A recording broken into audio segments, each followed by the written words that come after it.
नमस्ते, सत श्री अकाल, आदाब, सलाम वालेकुम। मैं आपका भाई कौशल और आप देख रहे हैं गोरखा रिएक्शन चैनल। सो उम्मीद करता हूँ मेरा बनाया वीडियो पसंद आ रहा हो। पसंद आए तो लाइक शेयर और कमेंट जरूर करिए और चैनल पर नए हैं तो प्लीज़ सब्सक्राइब करिए। और बहुत सारे लोगों ने मदद कर रहे हैं और बहुत सारे वीडियो के लिंक भेज के मेरे को एक हौसला बढ़ा रहा है, उसके लिए बहुत बहुत शुक्रिया। और चलिए आज के वीडियो के ऊपर जाते हैं। वीडियो शुरू करने से पहले टाइटल के ऊपर जाते हैं। टाइटल है Galwan valley incident story of brave Indian army. Galwan घाटी में जो अभी इशू हो रहा है, आप लोगों को पता होगा, इंडिया चाइना का बहुत बड़ा मसला चल रहा है। और जो इस हादसे में जो 20 इंडियन आर्मी जो शहीद हो चुके हैं और उधर चाइना का भी 40 से 50 की एवरेज में वहाँ पे भी जो आर्मी है वहाँ पे भी मारे जा चुके हैं। देखते हैं क्या है ये स्टोरी। पिछले वीडियो में मैंने आपको बताया था, आप लोग जाके देख सकते हो। उसमें मैंने पूरा डिटेल्स रखा था किस हिसाब से इसका इशू हुआ था, क्या हुआ था। आज भी दिखते हैं, इसके बाद रखते हैं मन की बात। चलिए बिना किसी देर के दिखते हैं। Count down 3, 2, 1 start. सब्सक्राइब कीजिए डिफेंस स्क्वाड चैनल को और बेल आइकन को दबाइए लेटेस्ट डिफेंस वीडियोस सबसे पहले देखने के लिए। हेलो डिफेंस लवर्स, स्वागत है आपका डिफेंस ज्ञान सीरीज के फ्रेश एपिसोड में। आज के एपिसोड में हम आपको गलवान घाटी में हुए हिंसक संघर्ष में भारतीय सेना की वो वीर गाथा सुनाने जा रहे हैं, जिसे सुनकर आप सभी के रोंगटे खड़े हो जाएंगे। और इसे सुनने के बाद भारतीय सेना और खास करके इसकी बिहार रेजिमेंट के लिए आपका सम्मान और भी बढ़ जाएगा। So without wasting any time, let's begin.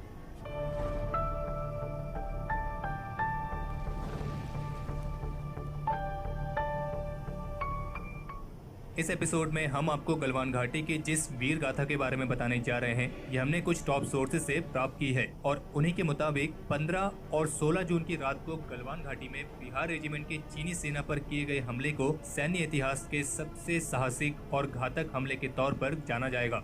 Defence updates में हम आपको यहाँ तक तो बता चुके हैं कि 15 जून की रात को जो विवाद हुआ था, उससे पहले भारत और चीन की सेनाओं के कर्नल लेवल्स के ऑफिसर्स के बीच गलवान घाटी की पेट्रोलिंग पॉइंट 14 पर एक मीटिंग हुई थी। और 15 जून यानी कि सोमवार की इस मीटिंग में भारत का प्रतिनिधित्व किया था 16 बिहार रेजिमेंट के कमांडिंग ऑफिसर कर्नल संतोष बाबू ने, क्योंकि उनकी यूनिट 16 बिहार इसी पेट्रोलिंग पॉइंट 14 पर तैनात थी। और फिर इस मीटिंग में चीन के कर्नल ने पेट्रोलिंग पॉइंट 14 पर बने अपने टेंट को हटाने पर सहमति दे दी थी। और असल में ये टेंट चीन की पीपल्स लिबरेशन आर्मी की एक ऑब्जर्वेशन पोस्ट थी, जहां से दुर्बुक, शोक और डीबीओ यानी कि दौलत बैग ओल्डी रोड की निगरानी की जा सकती थी। और ये पोस्ट एक ऊंचे पहाड़ पर थी और चीनी सेना के अधिकार क्षेत्र में थी। पर चूंकि दोनों देश एक एग्रीमेंट से बंधे थे, तो इसीलिए इस विवादित क्षेत्र में पेट्रोलिंग तो की जा सकती थी, लेकिन दोनों में से किसी की भी सेना यहाँ पर किसी भी तरह का स्थायी या फिर अस्थायी पोस्ट नहीं बना सकती थी। और चूंकि चीनी सेना ने यहाँ पे अपना एक अस्थायी ऑब्जर्वेशन पोस्ट बनाया था, तो इंडियन आर्मी ने इसी पोस्ट का विरोध किया था। और इस मीटिंग में यही तय हुआ था कि भारतीय सैनिक भी इस टकराव वाली जगह से थोड़ा पीछे हट जाएंगे और चीनी सैनिक भी अपनी इस पोस्ट को हटा लेंगे। और फिर ऐसे में जब शाम के वक्त कर्नल संतोष ने एक मेजर रैंक के ऑफिसर्स के नेतृत्व में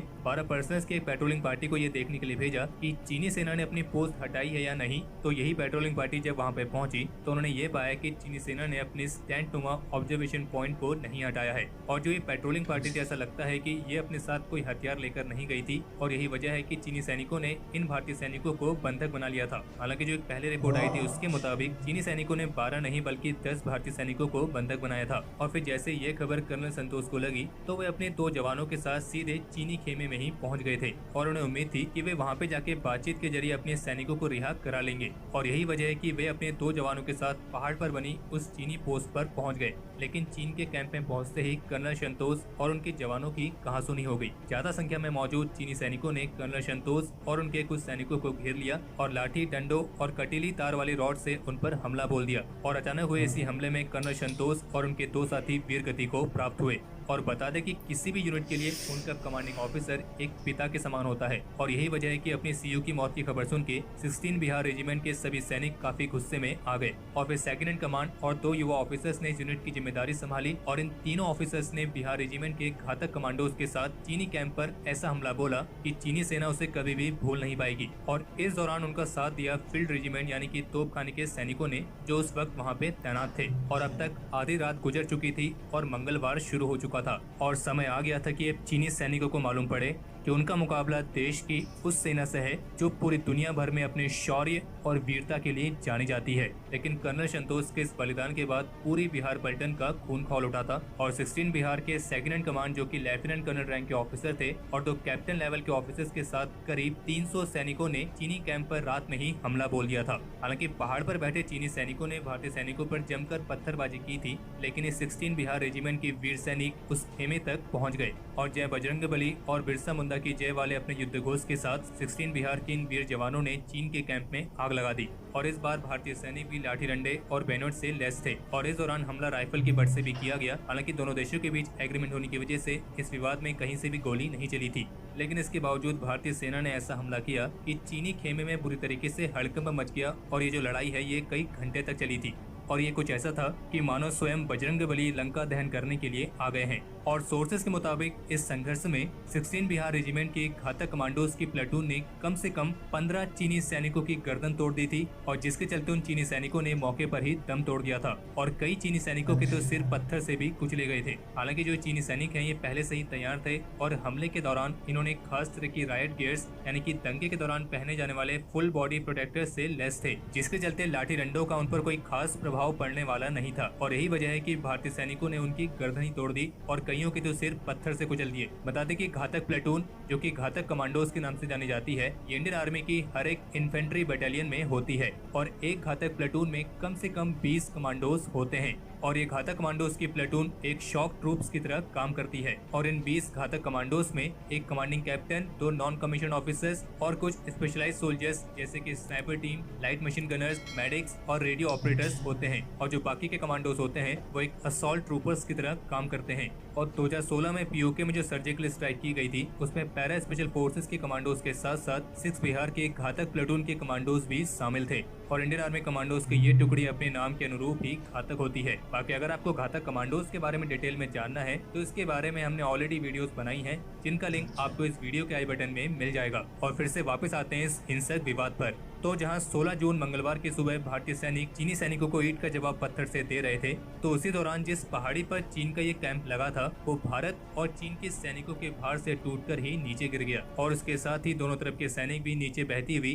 बर्फ के समान ठंडी गलवान नदी में आ गिरे और इस नदी में गिरने और ज्यादा ठंड लगने की वजह से दोनों तरफ के सैनिक काफी बड़ी तादाद में हताहत हुए, जिसमें जहां हमारे 20 जवान वीर गति को प्राप्त हुए, 18 बुरी तरीके से घायल हुए और जबकि 58 को कुछ मामूली चोटें आई थी। लेकिन 16 बिहार के इस वीर जवानों के हमले में चीन सेना को भी एक बहुत जबरदस्त नुकसान हुआ था और चीन के कम से कम 40 सैनिकों की जान गई है और 100 से 150 सैनिक घायल हुए हैं और कई सारे चीनी सैनिकों का शव तो गलवान घाटी की धारा को रोककर निकाला गया है। और अभी एक ऐसी भी रिपोर्ट आई थी कि चाइना ने गलवान नदी के बहाव को कम किया है, तो असल में ये बहाव खास करके चीन ने अपने सैनिकों के शव को निकालने के लिए कम किया था, क्योंकि यह गलवान नदी अक्साई चीन से भारत के पूर्वी लद्दाख में बहने वाली शोक नदी में मिलती है। और जैसे कि पिछले डिफेंस अपडेट में हमने आपको बताया था कि former army chief general VK Singh retired, उन्होंने भी ये दावा किया है कि जिस तरह चीनी सेना ने हमारे 10 भारतीय सैनिकों को बंधक बनाया था, ठीक वैसे ही भारतीय सेना ने भी चीनी सैनिकों को बंधक बनाया था। फिर बातचीत के बाद उन सैनिकों को छोड़ दिया गया था। हालांकि इंडियन आर्मी ने अभी तक इस तथ्य की पुष्टि नहीं की है।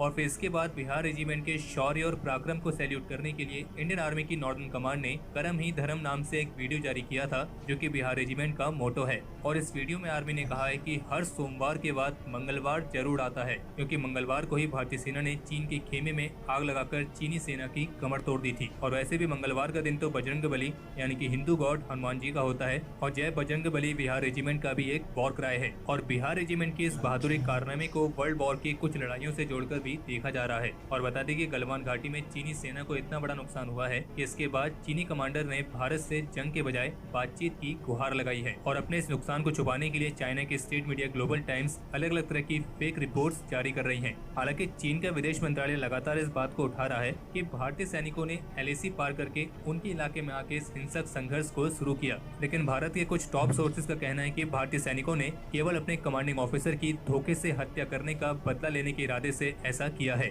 और बदला पूरा होने के बाद वे वापस अपनी सीमा में लौट आए थे, क्योंकि जैसा कि हमने कहा कि किसी भी यूनिट के लिए उनका सीईओ एक पिता के समान होता है और अगर उनके पिता को ही कोई इतना बड़ा नुकसान पहुंचाएगा तो बदला लेना तो बनता है। और अंत में हम उन सभी से अनुरोध करना चाहेंगे जो समय समय पर इंडियन आर्म फोर्सेस की काबिलियत पर तरह तरह के सवाल उठाते हैं। आप ये मत भूलिए कि 1947 के बाद से आज तक अगर आप अपने घरों में सुरक्षित बैठे हैं, ये सवाल कर पा रहे हैं और वो केवल और केवल इसलिए क्योंकि हमारे भारतीय सैनिक सीमा पर इस देश की सुरक्षा कर रहे हैं। और हमारा दिल से सलाम है इन सभी वीर जवानों को जो अपने प्राणों की चिंता न करते हुए दिन रात इस देश की सुरक्षा करते हैं। जय हिंद, वंदे मातरम।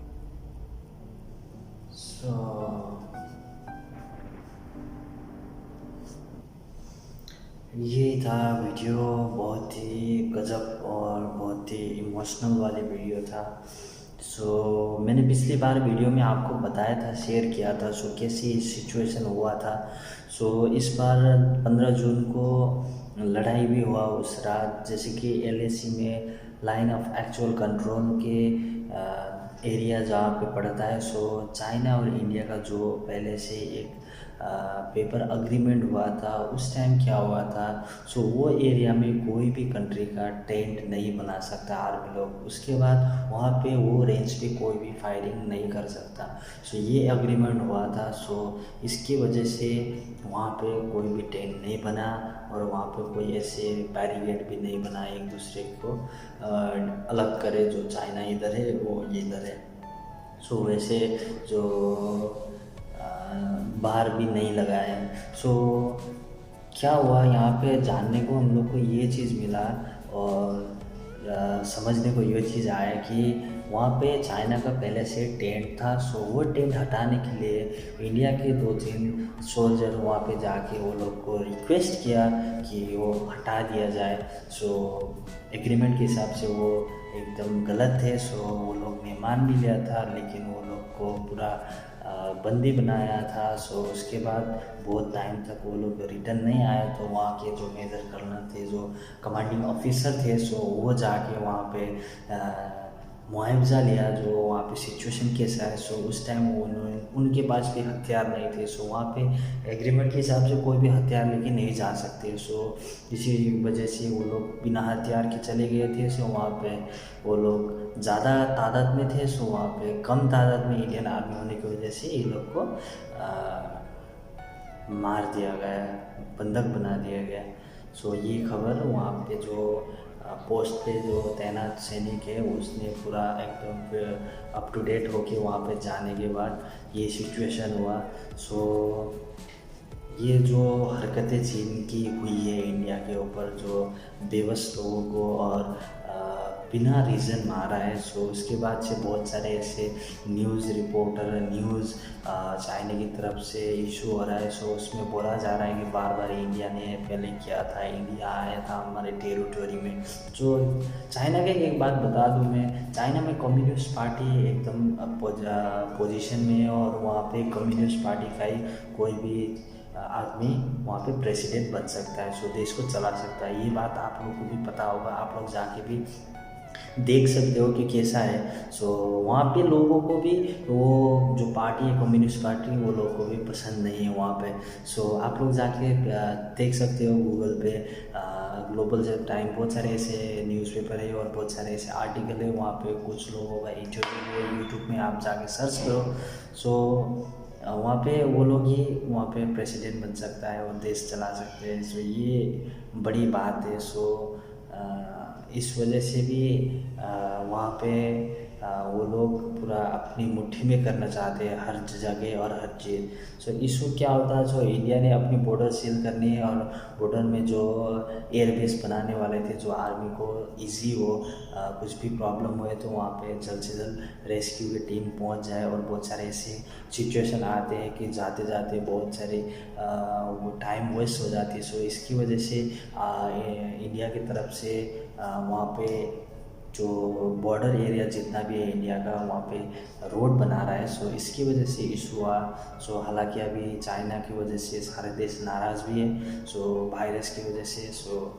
अभी सिचुएशन और क्रिटिकल होता जा रहा है। सो हमारे माननीय पीएम सर ने भी बोल दिया है कि जो लोग वहाँ पे मारे गए थे सो उसकी जो हिसाब है वो ज़रूर लेंगे, उसका हिसाब होगा। सो लोगों के अंदर बहुत ही आक्रोश है और अभी बाइकआउट चाइना हो रहा है। सो इसमें मेरा भी सहमत है। सो जो देश हमारे देश को इज्जत नहीं देती और वो जो क्या बोलते हैं जो रेस्पेक्ट नहीं देते, सो देश का को हम लोग क्यों रेस्पेक्ट है, ये जाहिर सी बात है। सो अभी इंडिया में मेड इन चाइना की प्रोडक्ट बंद होने की सिचुएशन में आ गई है और वैसे चाइना की जितना भी बड़ी बड़ी कंपनी भी इंडिया आने वाली थी सो वहाँ पे थोड़ा वो लोग को प्रॉब्लम आना शुरू हो गया और ऐसी वजह से जो चाइना ने भी इसकी वजह से वहाँ पे जो इंडिया का प्रोडक्ट जाते हैं वहाँ पे बैन कर दिया है। बहुत सारे ऐसे रीज़न बता के जो अनएक्सपेक्टेबल रीज़न है, जो आप लोग सोचेंगे तो सुनेंगे तो आप लोग सोचेंगे कि भाई ये तो कौन सा रीज़न हुआ। सो आप लोग जाके यूट्यूब पे देख सकते हैं ऐसे रीज़न है। सो यही वजह थी और यही कारण थी चाइना अभी उसको जो केस लगाए सो आपने वायरस ऐसा किया सो उसको थोड़ा सा हटाने के लिए भी ऐसे चीज़ कर रहे हैं। और चाइना ने बहुत सारे ऐसे जगह हड़पी है, हांगकांग के साथ हो गया, इधर बहुत सारे ऐसे कंट्री है उसके साथ बनती नहीं है। सो अभी फ़िलहाल इंडिया ने भी बोल दिया है हम यहाँ से हिलेंगे नहीं। सो अभी बहुत डिफरेंस आ गया है, सो बहुत ही चेंज भी है। सो किसी को गलती है तो अप्रिशिएट वो अपने गलती है तो हाँ मेरा गलती किया है ये मानो, और तुमने गलती नहीं किया है बिना वजह तुमको ये इल्ज़ाम लग रहा है सो उसको सहना भी गलती है। सो ये समझने वाली बात है। सो यही सिचुएशन थी। सो हमारे जितने भी शहीद हुए जवानों के लिए एक रिस्पेक्ट और वो लोग का बलिदान व्यर्थ नहीं जाएगा। हमारे माननीय पीएम सर ने भी बोल दिया है। सो अभी देश बहुत ही क्रिटिकल सिचुएशन में आ गया है। सो आने वाले दिन में क्या होता है देखते हैं। सो अभी मेड इन चाइना बाइकआउट हो चुका है और टिकटॉक ऐसे जितना भी ऐप है चाइना के जो एक प्राइवेसी और एक पर्सनल डेटा अब्यूज़ करने के उसमें भी केस चल चुका है। हालांकि यहीं नहीं अमेरिका बहुत सारे कंट्री में केस कर चुके हैं। सो देखते हैं इंडिया में तो तकरीबन 54 से 60 ऐसे ऐप चलते हैं चाइना के। सो वो टोटली बैंड होने में आ चुका है। सो इसकी वजह से चाइना की इकोनॉमी में बहुत बड़ी झटका जाने वाली है और जितना भी चाइना के जो इन्वेस्ट है वो भी अभी इंडिया रद्द करने वाली है। सो ये बहुत ही अच्छी स्टेप है इकोनॉमिकली ये लोग को थ्रेट देने के लिए। सो ऑब्वियसली 25 जून से टिकटॉक बैन हो चुका है इंडिया में। सो ये बहुत ही खुशी की बात है और एक देशभक्त होने के देश के नागरिक होने के नाते हमारा भी ये फ़र्ज़ बनता है। हमारे जवान वहाँ पे बॉर्डर पे जाके कुछ कर रहे हैं। सो हमारे भी कुछ फ़र्ज़ और कुछ कंट्रीब्यूट बनते हैं जो हम लोग कर सकते हैं। सो यही कर सकते हैं। सो हम लोग करेंगे भी। सो तब तक के लिए आप भी सुरक्षित रहिए। इतना ही था वीडियो, उम्मीद करता हूँ पसंद आया होगा। नीचे जाके कमेंट जरूर करिए। सो मिलते हैं अगले वीडियो में, तब तक के लिए आप भी सुरक्षित रहे, स्वस्थ रहे, हंसते रहे और देखते रहे हमारा चैनल। जय हिंद, धन्यवाद, नमस्ते।